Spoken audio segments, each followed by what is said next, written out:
আখিরাতে আল্লাহর খাজানা যা জমা হবে ওটাতে কমার কোনো কি নাই, প্রশ্ন ওটা জমা হবে। তো কি জমা করেছো তুমি ওখানে, তোমাদের প্রত্যেককে ভাবতে হবে। এরপর আল্লাহ বলেছেন ওয়ালা তাকুনু কাল্লাযীনা নাসুল্লাহ ফাআনসাহুম, ওদের মতো হয়ো না যারা আল্লাহকে ভুলে গিয়েছে। আল্লাহকে ভুলে গেলে আল্লাহ ভুলিয়ে দিবেন, তোমাকে তোমার কথা ভুলিয়ে দিবেন। সেটা কি? তুমি যে আখিরাতের জন্য এসেছো দুনিয়াতে, এটাই মনে থাকবে না তোমার, এটাই মনে থাকবে না। এমন ভাবে চলছো দুনিয়াতে, মনে হয় যেন এই দুনিয়ায় সর্বশেষ, এটাই শুরু এটাই শেষ, এরপরে কোথাও তোমার আর কোনো স্টেশন নাই। এমন ভাবে চলো, চলাফেরা, কথাবার্তা, আয় উপার্জন, ব্যয়, সব কাজ কর্মকাণ্ড তোমার এমন যে বোঝা যায় তুমি আখিরাত নামে কোনো কিছুকে বিশ্বাস করো না। এটাই ভুলে যাওয়া। আমি যে আরেক জিন্দিগির জন্য আমাকে এখানে পাঠানো হয়েছে এটাই ভুলে গেলাম। আমি যে আল্লাহর বান্দা এটাই ভুলে গেলাম। ফিকিরে করি না, আরে আল্লাহ তো আমাকে ধরবেন, ফিকিরে করি না আল্লাহর সামনে দাঁড়ালে কি জবাব দিব, ফিকিরে করি না যে দুনিয়ার অ্যাকাউন্টে তো কত জমা করলাম, কিন্তু আখিরাতের অ্যাকাউন্টে কিছু জমা হয়েছে তো আমার, ফিকিরে নাই। সেজন্য যত বড় থেকে বড় পাপ সামনে আসক করে ফেলে, যত বড় থেকে বড় অপরাধ করে ফেলে, কোনো ফিকির নাই, কোনো চিন্তা নেই, ডর নাই, ভয় নাই। অথচ যদি আখিরাতের ফিকির থাকে, দুনিয়াতে তার যত বড় দাপট থাকুক, যত শক্তি থাকুক, আখিরাতের ফিকির থাকলে সে বিনয় হবে কি হবে না? হবে।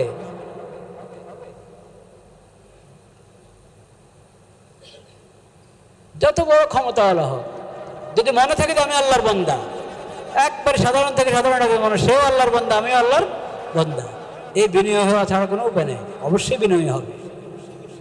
তার উপরে জুলুম করতে চিন্তা করবে যে এখন আমার তার উপরে ক্ষমতা আছে, কিন্তু আল্লাহর সামনে দাঁড়াইলে তখন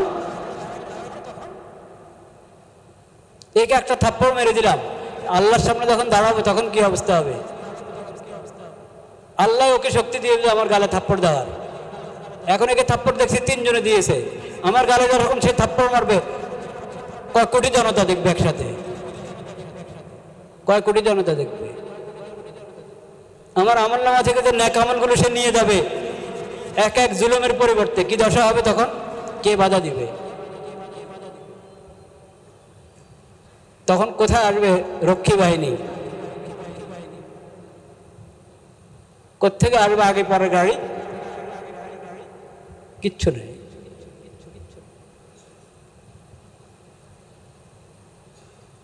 ভুলে যাওয়া, ভুলবে না।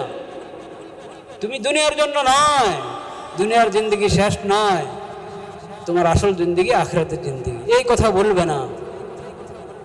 আল্লাহ সব কিছু, পুরা দুনিয়ার সব আয়োজন তোমার জন্য করেছেন বৃথা এমনি না। তুমি সব উপভোগ করবে, আল্লাহর ইবাদত করবে, আল্লাহর বিধান মতে চলবে, আল্লাহর শরীয়ত মেনে চলবে, আল্লাহর নবীর সুন্নতের অনুসরণ করবে। এই জন্য তোমাকে আল্লাহ তাআলা দুনিয়াতে পাঠিয়েছেন, এই কথা মনে তো রাখতে হবে। এরপরে মানুষ হিসাবে ভুল ত্রুটি হবে, তওবা করব, ত্রুটি হয়ে যাবে, তওবা করব। কিন্তু আমি যদি উদাসীন হয়ে থাকি, আখিরাতকে ভুলে থাকি, আল্লাহর বান্দা হওয়ার বিষয়টা ভুলে থাকি, আমি মুমিন, আমার জিন্দেগি অমুসলিমদের মতো হতে পারে না, আমি ইনসান, আমার জিন্দেগি হায়ওয়ানের মতো হতে পারে না, এই কথা যদি ভুলে থাকি, এটাই হলো কঠিন ভুলে যাওয়া। তো এরকম যে ভুলে যাচ্ছি আমরা, কেন ভুলে যাচ্ছি? তওবা করার কথা মনে পড়ে না, তওবা করার কথা মনে পড়ছে না, আরেক কঠিন ভুলে যাওয়া এটা। নসিহতের পর নসিহত আসছে, কিন্তু নসিহত কান থেকে ভিতরের দিকে যায় না, দিলে বসে না।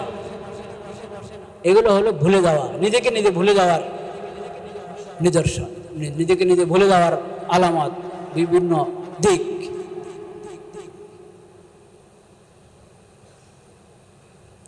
আল্লাহকে ভুলে যাওয়ার এবং সেই কারণে নিজেকে নিজে ভুলে যাওয়ার কঠিন আরেকটা দিক, কঠিন আরেকটা দিক আল্লাহর বান্দাদের ভুলে যাওয়া।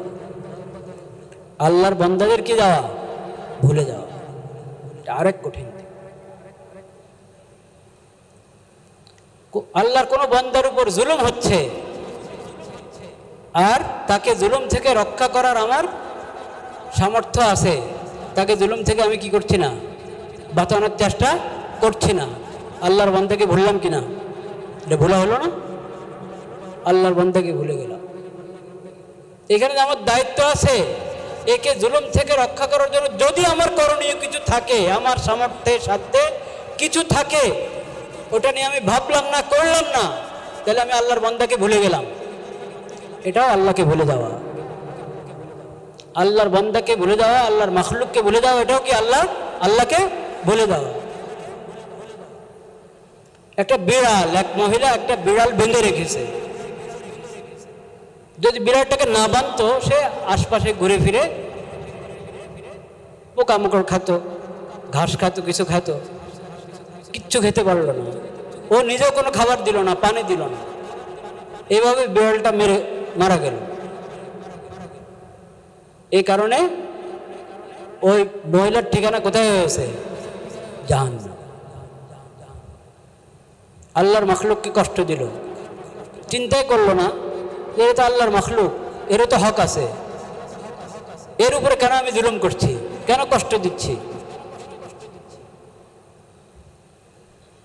আল্লাহর দরবারে এটার বিচার কি? তুমি আল্লাহকে ভুলে গেছো, এখন আল্লাহ তোমাকে ভুলে যাবেন। আল্লাহর রহমত, আল্লাহর মাগফিরাত তুমি পাবে না। আবার আরেক পাপী মহিলা, পিপাসা লেগেছে, কুকুর থেকে কি বলে, পিপাসা লেগেছে তো, হ্যাঁ না, যখন তার পিপাসা লেগেছে, দেখেছে একটা কুকুর দিকে দৃষ্টি পড়লো, ও মাটিতে কামড়াচ্ছে বিভিন্ন, তার বুঝতে পেরেছে যে আমার যেরকম পিপাসা লেগেছে এই কুকুরেরও কি পিপাসা লেগেছে। বালতি নাই, রশি নাই, তখনের কথা, আগেরকার কথা। কূপ থেকে পানি উঠাবে কিভাবে? তার ওড়না ছিল, ওড়না দিয়ে বড় জুতা ছিল নাকি, হ্যাঁ, জুতার মধ্যে ওড়না বেঁধে কূপের মধ্যে ফেলে একটু পানি উঠাতে পেরেছে, ওই পানিটা খাওয়াই দিল কুকুরকে। আল্লাহ তাকে জান্নাত নসিব করেছেন, কারণ এ আল্লাহর মাখলুককে ভুলে নেই।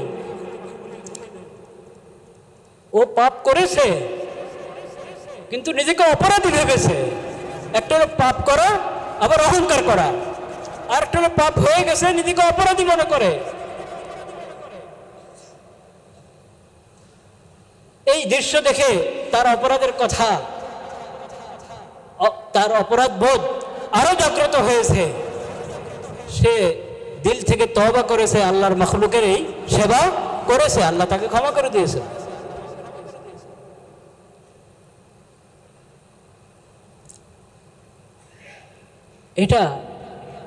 এটা ইনসানের মধ্যে এটা থাকা উচিত। ইনসান মানুষ যদি হয়ে থাকে, তা আরেক আল্লাহর বান্দার কষ্ট হবে, আল্লাহর মাখলুকের কষ্ট হবে, সেখানে এই কষ্ট দূর করার ব্যাপারে কোনো ধরনের ভূমিকা যদি রাখা তার জন্য সম্ভব হয়, ভূমিকা রাখা, এটা হলো আল্লাহকে স্মরণ করা। আর এই ক্ষেত্রে গাফেল হয়ে পড়ে থাকা, উদাসীন হয়ে পড়ে থাকা, এটা হলো আল্লাহকে ভুলে যাওয়া। আপনারা পড়েছেন, হাদিস শুনেছেন, আখিরাতের আল্লাহ এইভাবেও প্রশ্ন করবেন, এইভাবেও প্রশ্ন করবেন, আমাকে ক্ষুধা পেয়েছিল, তুমি তো আমাকে খাওয়াও নাই। এ আল্লাহ, আপনি রব্বুল আলামিন, আপনি খানা পিনার মুখাপেক্ষী নন, আপনি তো খালেক, আপনার রব। আল্লাহ আপনি কোনো কিছুর মুখাপেক্ষী না। আপনি এসব মাখলুকের যেসব সীমাবদ্ধতা, এসব সীমাবদ্ধতার ঊর্ধ্বে। কীভাবে আমি, আমার ওই বান্দা খাবার পায় নাই, ক্ষুধায় কষ্ট পেয়েছে, যদি তুমি তাকে খাবার দিতে তাহলে আমাকে পেতে। এরকম আছে না হাদিস?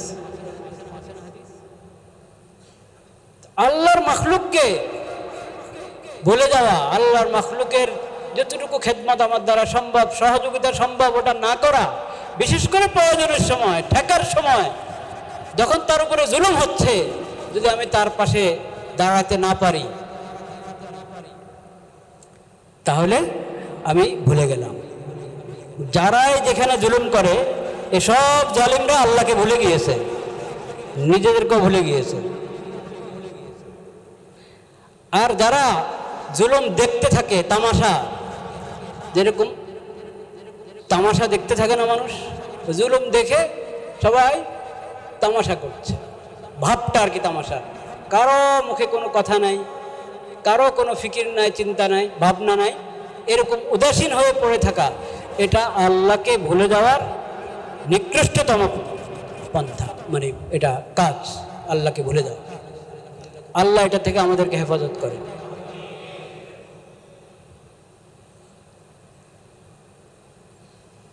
বর্তমান বিশ্ব এমন অবস্থা যে সবাই সবাইকে মাজুর মনে করে। তো এখন সবাই তো দেখছে, সবাই দেখছে,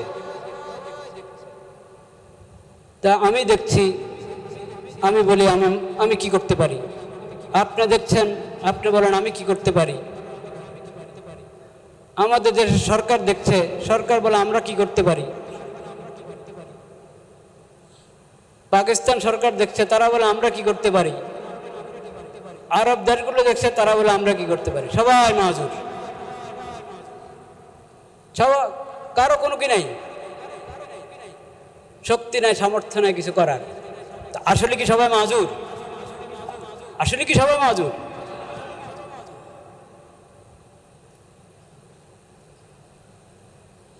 বাস্তবে মাজুর হওয়া, বাস্তবে মাজুর হওয়া আর একটা নিজেকে মাজুর ভাবা, দুইটা এক কথা না।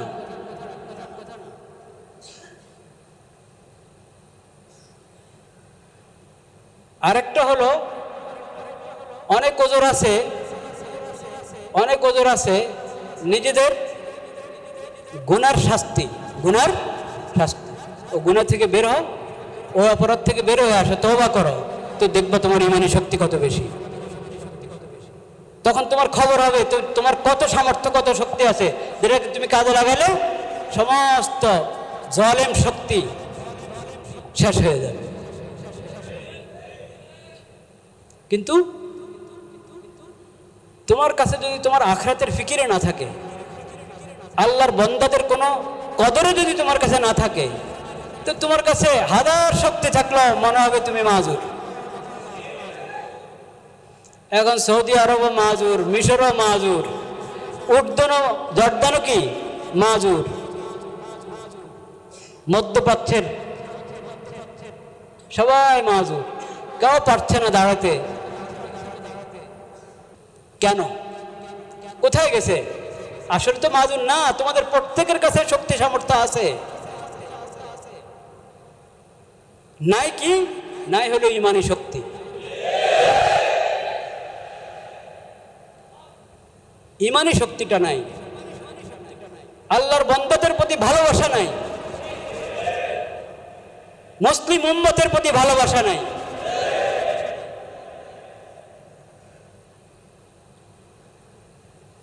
সব মুসলিম দেশগুলো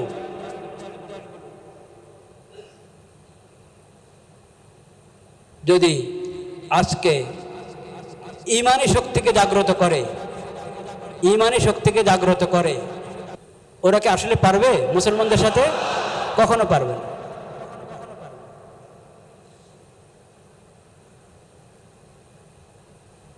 এক। দ্বিতীয় কথা, পাশে দাঁড়ানোর অনেক পদ্ধতি আছে। এখন যেটা সবচেয়ে বেশি জরুরত, সেটা তো হলো সামরিক শক্তি নিয়ে তাদের সঙ্গে পাশে থাকা, সঙ্গে থাকা। সেটা তো মুসলিম দেশগুলোর কাজ। মুসলিম দেশ যদি আলাদা আলাদা করে ধরেন, তাহলে হয়তো তাদের শক্তি নাই। কিন্তু সব যদি এই পয়েন্টটা একমত হয়ে যায় যে আমরা মুসলিমের পাশে দাঁড়াবো, সব মুসলিম দেশ, তাহলে তাদের শক্তির সামনে মানে জাগতিক শক্তির সামনে অন্যদের শক্তির কোনো কোনো ইয়ে নেই, এতে পারে নেই। ওটার সঙ্গে ইমানি শক্তি যখন যুক্ত হবে তাহলে তার কোনো কথাই নেই। কিন্তু সেটার পরও সেটা ছাড়াও তো আরও তো বিভিন্নভাবে পাশে দাঁড়ানো, সাহায্য সহযোগিতা করার সুরত আছে কিনা? ওগুলোর ব্যাপারে যদি আমরা উদাসীন থাকি তাহলেও কি আমরা মাজুর? কখনো মাজুর হতে পারি না। ওসব বিষয়ে আমরা উদাসীন থাকতে পারি না। সেই বিষয়গুলো কি? আর্থিক সহযোগিতা পৌঁছানোর চেষ্টা করা, প্রতিবাদ জানানো এবং দোয়া, এবং কি দোয়া, এবং নিজের ইসলাহ, নিজের সংশোধন। আমি দেখি এই কঠিন অবস্থা ওখানে, এই অবস্থা আমি মোবাইল ধরে চোখের গুণা করছি, মোবাইল থেকে না যায় দৃশ্য দেখছি। কমপক্ষে এই সময় তো আমি গুণা থেকে বেঁচে থাকি। এইভাবে সময় অপচয় না করে আমি 2 রাকাত নামাজ পড়ে আল্লাহর কাছে দোয়া করি। এটাও কি তাদের পাশে দাঁড়ানো কিনা? এটাও তাদের পাশে দাঁড়ানো। এই কথাটা আমাদেরকে বুঝতে হবে, এটা বুঝতে হবে আমাদেরকে। আমি গুনাহ থেকে বেঁচে থাকবো, তাদের জন্য দোয়া করব, এটাও তাদের সাহায্য, আর্থিক সহযোগিতার পৌঁছানোর চেষ্টা এবং প্রতিবাদ জানানো।